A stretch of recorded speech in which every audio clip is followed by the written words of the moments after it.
شخص جمعہ سے پہلے کی سنتیں نہ پڑھتا ہو تو کیا اس کے پیچھے جمعہ ہو جائے گا؟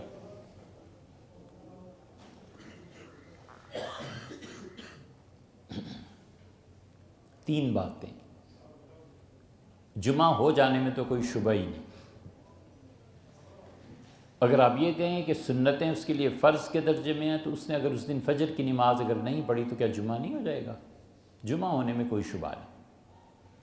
دوسری بات یہ کہ جمعے کی سنتیں اس نے کیوں نہیں پڑھیں، یہ بھی ایک زیر بحث مسئلہ ہے۔ دیکھیے، جمعے کی سنتیں جو ہوتی ہیں یہ ضروری نہیں ہے کہ جمعے کی اذان ہو جائے تو اس کے بعد ہی سنتیں پڑھیں۔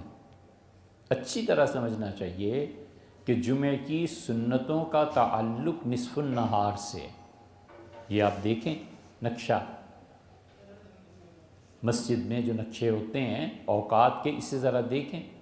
نصف النہار کبھی 11:45 بجے ہو جاتا ہے، دن آدھا ہو گیا نا، 11:45 بجے۔ اس نے 12:45 پہ نصف النہار ہوا اور 46 منٹ پہ اس نے سنتیں پوری کر دی اور 11:50 پہ وہ فارغ ہو گیا۔ اب اذان ہوتی ہے اس دن 12:25 پہ 12:30 بجے، تو اب وہ کیا کرے؟ اذان کے بعد دوبارہ سنتیں پڑھے گا؟ اسے پڑھ لی، بس یہ کافی۔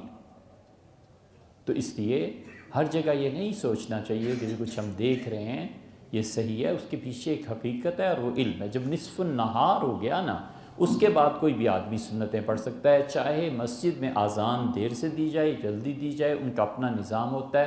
کبھی کبھی 12 بجے نصف النہار ہو جاتا ہے۔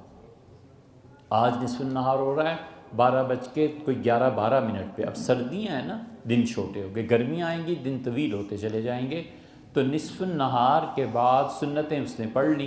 سنتیں پڑھنے کے بعد اسے ضرورت پیش آ گئی، اب وہ نہائے، غسل کرے تو غسل کرے، وضو کی ضرورت پیش آ گئی اب وضو کرے۔ مسجد میں آیا اور اس نے بیٹھ گیا اور سیدھی سادھی اس نے جمعے کے 2 فرض پڑھ لیے، خطبہ سنا۔ اب کوئی کہتا ہے کہ جی اب سنتیں کہاں گئیں؟ تو سنتیں وہاں گئیں کہ اس نے نصف النہار کے بعد اپنی عبادت کر لی تھی۔ اب جو فرض ہیں یہ اسی وقت پڑھے گا جب امام پڑھائے۔